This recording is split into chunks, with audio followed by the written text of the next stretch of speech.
मेरी तरफ से माता रानी के सारे भक्तों को जय अम्बे माँ, जय शारदा भवानी। भक्तों, आज हम माँ जगत जननी जगदम्बे के शीतला स्वरूप का गुणगान करेंगे। रोगान शेषान अपहंसि तुष्टा, रुष्टा तु कामान शकलान भीष्टान, त्वमाश्रितानां न विपन्नराणाम, त्वमाश्रिता ह्वाश्रयता प्रयांति। जिसका अर्थ है, हे माँ, तुम प्रसन्न होने पर सब रोगों को नष्ट कर देती हो और कुपित होने पर मनोवांछित सभी कामनाओं का नाश कर देती हो। जो लोग तुम्हारी शरण में आ चुके हैं उन पर विपत्ति तो आती ही नहीं। तुम्हारी शरण में गए हुए मनुष्य दूसरों को शरण देने वाले हो जाते हैं। भक्तों, वैसे तो अपने देश में माँ शीतला के कई धाम हैं, लेकिन आज हम लोग जिस धाम का गुणगान करने जा रहे हैं वह धाम सारे संसार में कड़े धाम के नाम से प्रसिद्ध है, जो कि प्रयागराज से करीब 69 किलोमीटर दूर कौशाम्बी जिले के गंगा तट पर स्थित है। यहाँ आदिशक्ति माँ दुर्गा के शीतल स्वरूप का एक ऐसा मंदिर स्थित है जो कि 1000 साल से भी ज़्यादा पुराना है। भारत के 51 शक्तिपीठों में से एक माँ शीतला का कड़ा धाम है। माँ शीतला को संक्रामक बीमारियों को ठीक करने और निसंतान दंपतियों को पुत्र रत्न प्रदान करने वाली देवी के नाम से जाना जाता है। यहाँ माँ दुर्गा के दो स्वरूपों के दर्शन होते हैं। पहला शक्ति यानी ऊर्जा का वह रूप जिसमें तमाम प्रकार की आसुरी शक्तियाँ जलकर नष्ट हो जाती हैं। दूसरा स्वच्छता, सफाई और महामारी रूपी दानव नष्ट करने के लिए माँ दुर्गा का शीतल स्वरूप। भक्तों, स्कंद पुराण के अनुसार कड़ा, जो पूर्व में करकोटक वन था, यहाँ पर माता सती के दाहिने कर का पंजा गिरा। यह पंजा आज भी माता रानी की मूर्ति के सामने जल कुंड में स्थापित है। स्कंद पुराण के अनुसार राजा दक्ष ने यज्ञ किया और उसमें भगवान महादेव का अपमान किया। इससे नाराज होकर देवी सती ने यज्ञ कुंड में अपनी आहुति दे दी। इसके बाद क्रोधित भगवान महादेव ने सती के जले हुए शरीर को उठाकर तांडव नृत्य शुरू कर दिया। देवता शिव के इस रूप को देखकर भयभीत हो गए। तब भगवान विष्णु ने अपने सुदर्शन चक्र से सती के शरीर को टुकड़े टुकड़े कर दिए। जहाँ पर देवी सती के शरीर के यह टुकड़े गिरे वहाँ पर शक्तिपीठ बन गए। कड़े में देवी का दाहिना कर गिरा, इसीलिए इसे कड़ा धाम के नाम से जाना जाने लगा। एक किंवदंती के अनुसार त्रिशूल नाम का एक राक्षस था जो सांस छोड़ता था। जिस किसी पर भी इसकी सांस पड़ जाती थी उसके ऊपर पूरे शरीर में फफोले पड़ जाते थे। इससे करकोटक वन के आसपास के गांवों की जनता बहुत परेशान थी। इस संक्रामक बीमारी का किसी वैद्य के पास कोई इलाज नहीं था। तब भक्तों ने शारदीय नवरात्र में आदिशक्ति माँ दुर्गा के शीतल स्वरूप का सामूहिक आवाहन किया। इसके बाद माँ ने अपने वाहन गधे पर सवार होकर एक हाथ में खास तरह की घास से निर्मित झाड़ू से शीतल जल छिड़क कर अपने भक्तों के कष्टों को दूर किया। इसी जल से शीतल जल को असुर त्रिशूल पर छिड़क कर माँ ने उसका वध कर दिया। इसके बाद शक्ति के इस स्वरूप को शीतला माँ के रूप में जाना जाने लगा। इतना ही नहीं, शीतला अष्टमी के पर्व को यह संक्रामक रोग नियंत्रण पर्व के रूप में मनाने लगे। भक्तों, प्राचीन काल से ही शीतला माता का बहुत अधिक महत्व रहा है। स्कंद पुराण में माँ शीतला का वाहन गर्दभ बताया गया है। ये हाथों में कलश, सूप, मार्जन तथा नीम के पले धारण करती हैं। इन बातों का प्रतीकात्मक महत्व होता है। चेचक का रोगी व्यग्रता में अपने वस्त्र उतार देता है। सूप से रोगी को हवा दी जाती है। झाड़ू से चेचक के फोड़े फट जाते हैं। नीम के पले फोड़ों को सड़ने नहीं देते। रोगी को ठंडा जल प्रिय होता है, अतः कलश का बहुत महत्व होता है।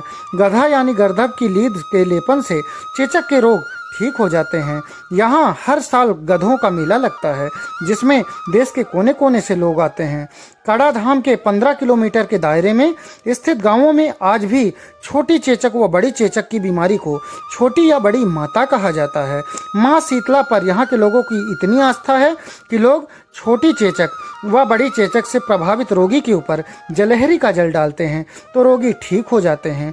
यहाँ लोगों का विश्वास है, जो श्रद्धालु भक्ति भावना से माँ के दरबार में माथा टेकता है उसे सब कुछ मिलता है। माना जाता है कि द्वापर युग में पांडुपुत्र युधिष्ठिर ने अपने वनवास के समय में कड़ाधाम देवी के दर्शन किए थे। यहाँ उन्होंने गंगा नदी के किनारे माँ शीतला का मंदिर बनवाया और महाकालेश्वर शिवलिंग की स्थापना की। वर्तमान में माँ शीतला देवी का मंदिर भव्य स्वरूप ले चुका है। भक्तों, यहाँ हर वर्ष दोनों नवरात्रियों के अवसर पर बड़ा भारी मेला लगता है। श्रद्धालु सुख शांति एवं मनोकामना पूर्ण होने के लिए माँ शीतला देवी के चरणों के समीप स्थित जलहरी कुंड को भरते हैं। चमत्कारिक बात यह है कि कोई श्रद्धालु अहंकार के साथ दूध या गंगा जल से कुंड को भरना चाहे तो जलहरी नहीं भर सकती। जलहरी भर जाना देवी के प्रसन्न होने का प्रतीक माना जाता है। शीतला माता की पूजा के दिन घर में चूल्हा नहीं जलाया जाता।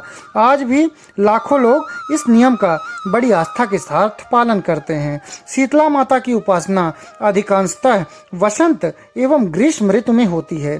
शीतला के संक्रमण का यही मुख्य समय होता है, इसलिए इनकी पूजा का विधान पूर्णतः सामयिक है। भक्तों, अब हम आप लोगों को शीतला अष्टमी यानी बसौड़ा पूजा की एक सरल विधि बता रहे हैं। शीतला अष्टमी के एक दिन पहले मीठा भात, खाजा, चूरमा, मगध, नमक पारे, शक्कर पारे, बेसन चक्की, पुए, पकौड़ी, राबड़ी, बाजरे की रोटी, पूड़ी सब्जी आदि बना लें। कुल्हड़ में मोठ बाजरा भिगो दें। इनमें से कुछ भी पूजा के पहले खाना नहीं चाहिए। माता जी की पूजा के लिए ऐसी रोटी बनानी चाहिए जिसमें लाल रंग के सिकाई के निशान न हो। इसी दिन यानी अष्टमी के एक दिन पहले सप्तमी को सारा भोजन बनाने के बाद रसोई घर की साफ सफाई करके पूजा करें। रोली, मौली, पुष्प, वस्त्र आदि अर्पित कर पूजा करें। इस पूजा के बाद चूल्हा नहीं जलाया जाता। भक्तों, शीतला अष्टमी के एक दिन पहले 9 कड़वारे, 1 कुल्हड़ और 1 दीपक कुम्हार के यहाँ से मंगवा लेना चाहिए। बसोड़े के दिन सुबह जल्दी उठकर स्नान करना चाहिए। एक थाली में कड़वारे भरें। कड़वारे में थोड़ा दही, राबड़ी, चावल, पुआ, पकौड़ी, नमक पारे, रोटी, शक्कर पारे, भीगा मोठ, बाजरा आदि जो भी कुछ बनाया हुआ है सब रख लेना चाहिए। एक अन्य थाली में रोली, चावल, मेहंदी, काजल, हल्दी, वस्त्र, होली वाली बड़गुल्ले की माला और सिक्का रख लेना चाहिए। शीतल जल का कलश भरकर रखना चाहिए। पानी से बिना नमक का आटा गूंथकर इस आटे से एक छोटा दीपक बना लें। इस दीपक में रुई की बत्ती घी में डुबोकर रख लेना चाहिए। यह दीपक बिना जलाए ही माता को चढ़ाया जाता है। पूजा के लिए साफ सुथरे और सुंदर वस्त्र पहनने चाहिए। पूजा की थाली में कड़वारों पर तथा घर के सभी सदस्यों को रोली हल्दी से टीका करें। खुद को भी टीका करें और हाथ जोड़कर माँ शीतला से प्रार्थना करें।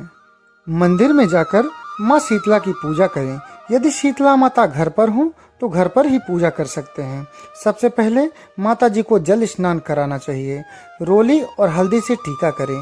काजल, मेहंदी, लच्छा, वस्त्र अर्पित करें।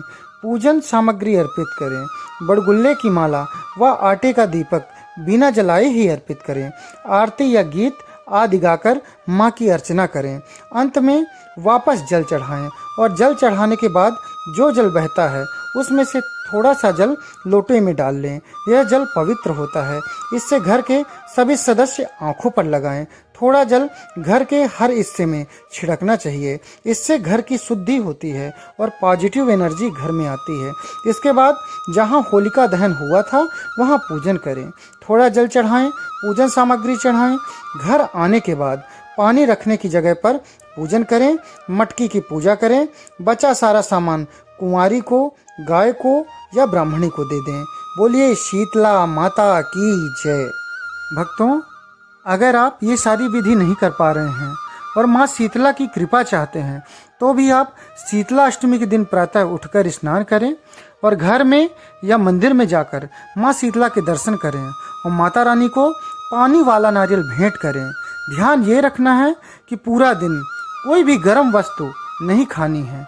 इससे भी माँ शीतला की कृपा आपको प्राप्त होगी।